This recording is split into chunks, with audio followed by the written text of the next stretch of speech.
Grazie mille. Sulla base ecco, di questo utilissimo inquadramento io presento il dottor Adam Cifu, che è un medico internista e professore di medicina presso l'Università di Chicago e oltre a praticare la clinica si applica anche nella formazione medica, nel lavoro accademico sulla medicina basata sulle evidenze. È tra i fondatori del blog Sensible Medicine ed è autore di una pubblicazione come Ending Medical Reversal, Improving Outcomes and Saving Lives ed inoltre Symptom to Diagnosis, an Evidence-Based Guide.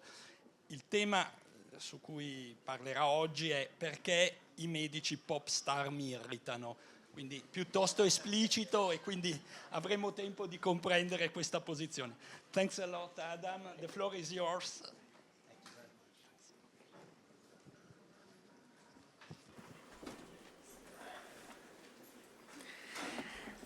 Okay. Excel TikTok. I did not know about that. It is wonderful to be here with you. I am really, truly honored to actually get to speak to you. I'm also truly honored that we had lunch after Sir Marmot because I did not want to follow him speaking since he is an absolute pro. It's also wonderful and a pleasure to be in Rome. My father came here to attend medical school in 1950, so I feel like there's some sort of balance here. And so I'm going to embark on a hugely important talk on why celebrity doctors bother me, or maybe what I should add is why I think they should bother you as well, and maybe why they are bad for medicine. Usually I think it's traditional to end a talk with a cartoon, but I'm going to start this talk with a cartoon, if for no other reason to prove that I'm not completely insane to be bothered by celebrity doctors, that other people are clearly bothered by celebrity doctors as well. I'm going to start with a definition. So what is a celebrity doctor? I could cop out and I could say a celebrity doctor is anybody who's well known who bothers me. But I'm going to work a little bit harder, and I'm going to define it much in the way you did. A celebrity doctor is a doctor whose job has gone from really helping individuals to their primary job is growing a business with public recommendations, and obviously, as all businesses are, it's for personal enrichment. And so let's get to some celebrity doctors. I thought I'd give some examples. I'm going to stick with American examples, but I think many of these have been successful enough to sort of reach an international audience. I'm sure there are great Italian examples too, and I actually sort of like to hear about them, so maybe send them my way. But since I'm an American and therefore by definition I can only speak one language, I only also follow one medical media, I guess. So the first person I'll talk about is Andrew Weil. Andrew Weil actually came kind of to the fore in the 1970s. Did a lot of early research on marijuana, which I think sort of pushed him to the extremes. And at that point, he really launched the kind of integrative medicine, alternative medicine sphere. The next person I'll talk about is Deepak Chopra. Deepak Chopra was an early gift to us from Oprah Winfrey. He came out and really, I think, taught us what alternative medicine was and could be. I have one terrific quote from him as I did some research for this. Deepak Chopra said that you could attain something called perfect health, and he defines the condition as perfect health as one that is free from disease, that never feels pain, and that cannot age or die. So something that clearly we can all achieve. Next is probably someone you all know is Mehmet Oz, Dr. Oz. He really came to public awareness in the 2000s. Another gift to us by Oprah Winfrey. He truly became, a rock star. It's hard to pigeonhole him, I think, as his beliefs have been all over the map.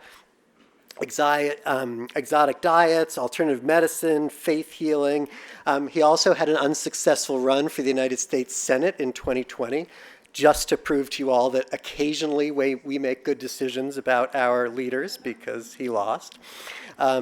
And then last, and maybe the newest to the mix, Peter Attia, sort of the latest to join the canon. He's someone who's really spoken most about longevity, and maybe controversial to include him on this slide. I want to contrast celebrity doctors to doctors who become celebrities, because there are certain people whose primary work remains either research or their care of patients or public education, but because they are so good at what they do, they kind of become celebrities, they become well known, but really they're still focused on their career.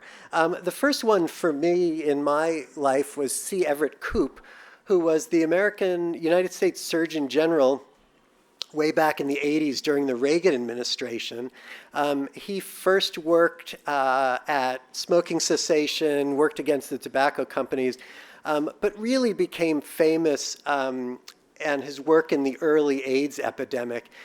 He came from a very conservative background and did an amazing kind of 180 to work vigorously for early HIV patients. More recently, there are people like Eric Topol. Eric Topol is a researcher, the founder and director of the Scripps Research Translational Institute. He communicates widely on research and especially on AI. Vinay Prasad is a colleague and former student of mine who's a very talented oncology researcher and also a metadata researcher. He's sort of developed a huge following, I think, to a great extent because of his often kind of edgy, prickly tweets and articles. And Jennifer Gunter, who's a gynecologist, a huge following on Twitter, on Instagram. She has a specialty in chronic pain and vulvovaginal disorders. She's a gynecologist by training. She's written for the New York Times. She has a very, very positive, rich educational social media presence. Her two most recent books are The Vagina Bible and Blood, The Science, Medicine, and Mythology of Menstruation. And she's really an amazing positive force. And so that's my differentiation of celebrity doctors and doctors who become celebrities. So how do you recognize a celebrity physician? It's actually pretty easy because they are not a very diverse group. They tend to be photogenic and male. No matter what sort of progress we've made in our cultures, we still seem to prefer men celebrity doctors. We can discuss why that's the case. These people actually have absolutely impeccable academic pedigrees. Andrew Weil went to Harvard University for both his undergraduate work and his medical school work. Dr. Oz also did his undergraduate at Harvard, went to another one of our Ivy League institutions, the University of Pennsylvania, for both his medical degree and, not surprisingly, his MBA, his Master of Business Administration. Peter Attia graduated from Stanford, which we refer to as one of the Ivy Plus institutions. Celebrity doctors tend to offer solutions to problems that traditional medicine really has nothing for. So because there's a lot of things that we can't treat and we can't do much for, it's a giant market and people are hungry for solutions, and the celebrity doctors often slip in there. Often they come up with things that nobody actually knew was a problem, nobody knew they had, and offers treatment for that as well. Interestingly, when you look at these people's careers, because they are generally bright, well-educated people, they often begin with very, very, very reasonable specialties. And it's just over time that grows into things that I consider a little bit off the mark. Okay, so let's really get into the matter. Why do these people bother me? At the heart of the matter, I think it's because of what they recommend. I've learned during my career, and I'm sure many of you who are in the practice of medicine understand, is that medical interventions truly only work if they are shown to work, right? We, despite all of our research, we don't understand that much about medical physiology, pharmacodynamics, pharmacokinetics. We can find drugs or procedures that have great stories that should absolutely work, okay? But when they're applied to people in good randomized controlled trials, they often don't work.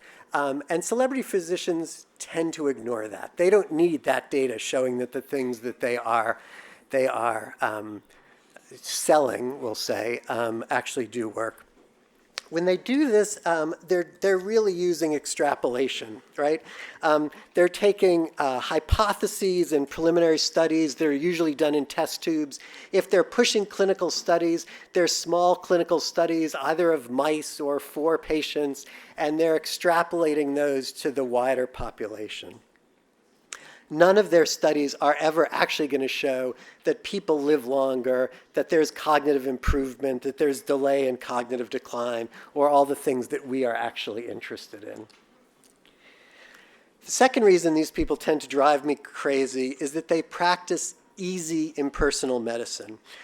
Providing good medical care, I think we all know, is incredibly difficult, right? It needs to be specific. It needs to be personal. It needs to be thoughtful. And for me, the only test that my advice is the correct advice is that a patient gets better, feels like our visit has helped them. The advice of celebrities needs to be generic, needs to have broad appeal for a wide audience of people who these doctors don't know. And really, the only proof of their success is that they make money, right? It's that they garner clicks, they garner eyeballs, more YouTube followers, more TikTok followers, whatever they're after at the time. The last reason, oops, sorry about that, fell a slide behind.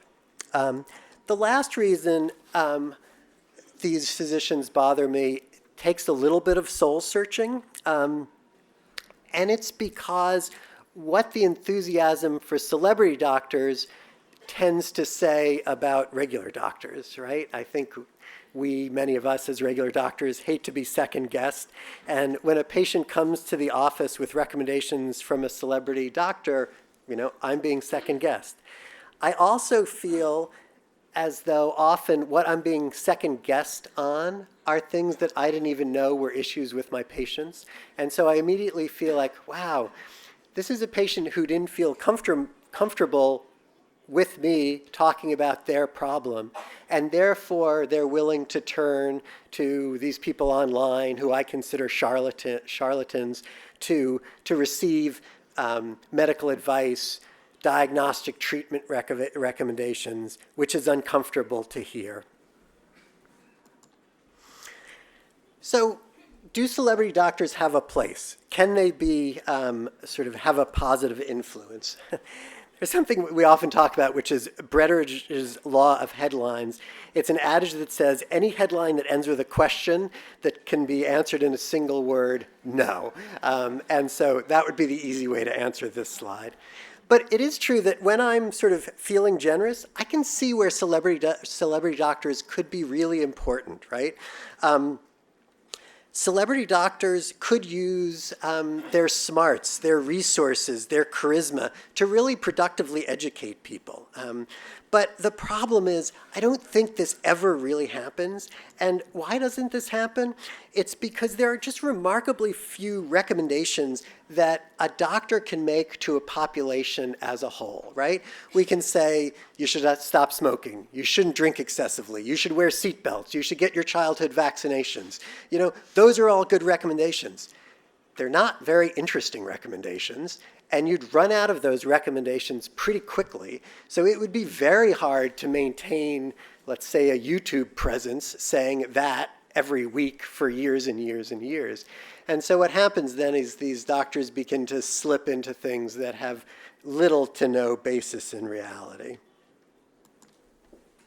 So, celebrity doctors, why they should bug you too. Hopefully I've made my point. Caring for patients is very difficult, and I don't think it can be done to populations. Caring for an audience while entertaining them is probably impossible. Educating people on advances in science and the future of medical care is definitely useful. It can actually be exciting, and it can be rewarding. And I think the doctors who become celebrities have sort of achieved this because they've in a way kept their eye on the prize of doing really good work while educating other people about that good work. But when the goal goes from educating patients and helping individual patients' health to just accumulating wealth and fame, I think celebrity doctors kind of forget that what our responsibility really is to the individual patient. Okay. And if I didn't convince you, you can argue with me when we get to questions. Thank you very much.